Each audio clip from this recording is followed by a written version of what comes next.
ധന്യമീ ജീവിതത്തില് ഇന്ന് ചിന്തിക്കുന്നത് ഗ്ലാമർ എന്ന വിഷയത്തെക്കുറിച്ചാണ്. ഗ്ലാമർ എന്ന് പറഞ്ഞാൽ വിശേഷ അർത്ഥമൊന്നുമില്ല ഞാൻ തന്നെ പറഞ്ഞിട്ടുണ്ടാവാം. പക്ഷെ ഒരു കാര്യം ആലോചിക്കുകയാണ്, വളരെ ഗ്ലാമറിൽ അഭിനയിക്കുന്ന ഒരു നടന്റെ സുഹൃത്ത് ഒരുമിച്ചൊരു ബെഞ്ചിലിരുന്ന് പഠിച്ച ആളാ. അയാളുടെ വീട്ടിലേക്ക് ഫോൺ ചെയ്തു, താൻ ഇപ്പൊ വീട്ടിലുണ്ടോ എന്ന് ചോദിച്ചു. ഇല്ല, അയാള് പുറത്തു പോയിരിക്കുകയെന്ന്. അപ്പൊ ഈ ശബ്ദം പഠിക്കണ കാലത്ത് കേട്ടാണ് ഇയാൾ തന്നെ പറഞ്ഞത്. പക്ഷെ അയാള് വീടിന്റെ അടുത്തുണ്ട്. ഏതായാലും ഇനി ആളില്ലെങ്കിലും ആളുണ്ടെന്ന് തീർച്ചയായല്ലോ, അയാളുടെ ശബ്ദം തന്നെയാണല്ലോ. അവിടെ ചെന്നു, താൻ എന്താ ഇവിടെ ഇല്ല എന്ന് പറഞ്ഞത്, തന്റെ ശബ്ദം കേട്ടാക്കി മനസ്സിലാവില്ല. ഇവിടെ ഒരാഴ്ചയായിട്ട് വർക്കൊന്നുമില്ല, വിശ്രമാണ്. അപ്പൊ ഞാൻ ഷേവ് ചെയ്തിട്ടില്ല, മുടി ഡൈ ചെയ്തിട്ടുമില്ല. അപ്പൊ എന്നെ കണ്ട പേടിക്കില്ലേ? അതാ വരും, എന്നെ കണ്ട താൻ പേടിക്കില്ലേ? അപ്പൊ ഇയാൾ പറഞ്ഞു, ചിരിച്ചുകൊണ്ടെന്തോ പറഞ്ഞാൽ, ജീവിതത്തിൽ ഗ്ലാമർ എന്നുള്ളതിനൊരു പ്രാധാന്യമുണ്ട്.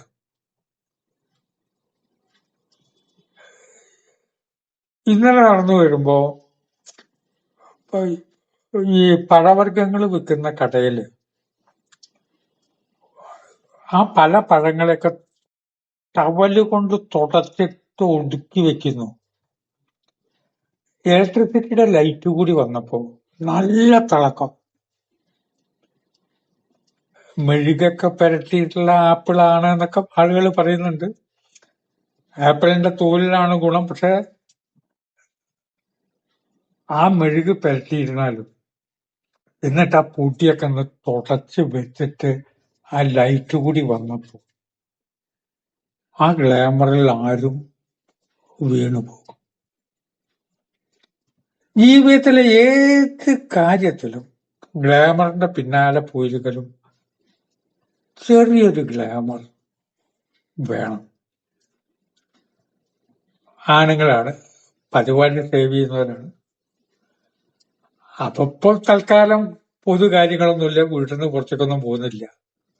ഷേവ് ചെയ്യണ്ടെന്ന് വിചാരിക്കുമ്പോഴാണ് നമുക്ക് വേണ്ടപ്പെട്ട ഫാമിലി മെമ്പേഴ്സ് ആരെങ്കിലൊക്കെ വീട്ടിൽ വരാം. അപ്പൊ ആദ്യത്തെ കൊച്ചിന് എന്താണോ ഷേവ് ചെയ്യാതിരിക്കണമെന്ന് ചോദിക്കില്ലേ? അപ്പൊ അന്നൊക്കെ ഒന്ന് ഷേവ് ചെയ്യുന്നത് നല്ലതാണ്. സ്ത്രീകൾ പുറത്തേക്ക് ഇറങ്ങുമ്പോൾ വളരെ മേക്കപ്പ് ചെയ്ത് നടക്കണം എന്നല്ല, കണ്ണാടിയുടെ മുമ്പിലൊന്ന് നോക്കണം. കണ്ണാടിയുടെ മുമ്പിലൊന്ന് നോക്കണം. വലിയ ഗ്ലാമറൊന്നും ഇല്ലാത്ത ഒരു സ്ത്രീ, വൃദ്ധയാണ്, കാണാൻ വന്നിട്ട് ഒരു 25 സ്ഥലത്ത് നിന്നുണ്ടായ അവഗണനയെ പറ്റി പറഞ്ഞു. ഞാനൊരു ചോദ്യം ചോദിച്ചു, വീട്ടിൽ എത്ര സാരി ഉണ്ട്? അയ്യോ, ഇഷ്ടം പോലെ ഉണ്ട്. അതിനിപ്പോ എനിക്ക് ബുദ്ധിമുട്ടൊന്നുമില്ല, സാരിയുടെ കാര്യത്തിൽ വിഷമൊന്നുമില്ല, അലമാര ഇഷ്ടമുണ്ട്. ഇതിലും നല്ല സാരി ഇല്ലേ? ഇത്ര മോശമായ സാരി ഇട്ടിട്ട് പുറത്തേക്ക് ഇറങ്ങാമോ? എന്നെ കാണാനാ വന്നു കേട്ടോ. പിന്നെ എന്നെ മുൻകൂട്ടി പരിചയം ഉണ്ടായത് വേറെ തെറ്റിദ്ധാരണ ഉണ്ടായില്ല. ശരിയാണ് എന്ന് പറഞ്ഞു. വീട്ടിൽ പോയിട്ട് ബാക്കിയുള്ളവരോട് പറഞ്ഞപ്പോ മറ്റുള്ളവർ പറഞ്ഞു, അമ്മയ്ക്കത് കേൾക്കണം, അമ്മ അത് കേൾക്കണം. ഞങ്ങളും പറയാറില്ലേ, ആഭരണം കെട്ടി നടക്കണം എന്നല്ല പറഞ്ഞത്, ഉള്ളതിൽ വെച്ച് നല്ലൊരു വസ്ത്രം ധരിച്ച് പോണ്ടേ. ഗ്ലാമറിനോട് താല്പര്യമുള്ളവരാണ് പൊതുജനങ്ങൾ എന്നുള്ളതിനാൽ തീരെ അവഗണിക്കപ്പെടുന്ന വ്യക്തികളെ അവർക്ക് അതിൻ്റെതായുള്ള അവഗണന വരും. ഏത് കാര്യം എടുക്കുമ്പോൾ ഒരു തവണ അതിസുന്ദരിയായിട്ടുള്ള ഒരു ചെറുപ്പക്കാരി സ്കൂട്ടറിൽ വന്നു. എന്തോ അശ്രദ്ധ കൊണ്ട് ആ പെൺകുട്ടിയും സ്കൂട്ടറും കൂടി അങ്ങോട്ട് മറിഞ്ഞു. കുറെ പേരുണ്ട്. അവിടെ ഒരു കടയുണ്ട്. കടയിൽ ജോലി ചെയ്യുന്ന ആളുണ്ട്, നടന്നു വരുന്നവരുണ്ട്, ഞാനും ഉണ്ട്. ഞാനും ആ കുട്ടി കണ്ടപ്പോ ഏതോ ഒരു നല്ല വീട്ടിലത്തെ കുട്ടിയാന്ന് എനിക്ക് തോന്നി.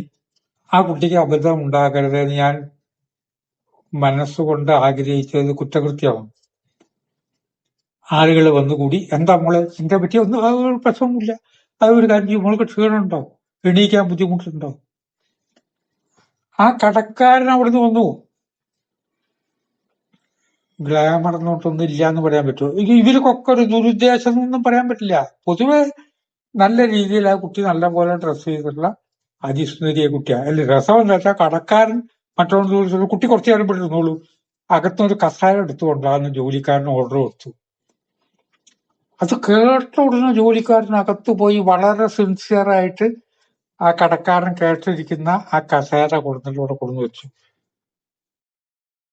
ഈ കുട്ടിയെ അതിൽ പിടിച്ചിരുത്തി.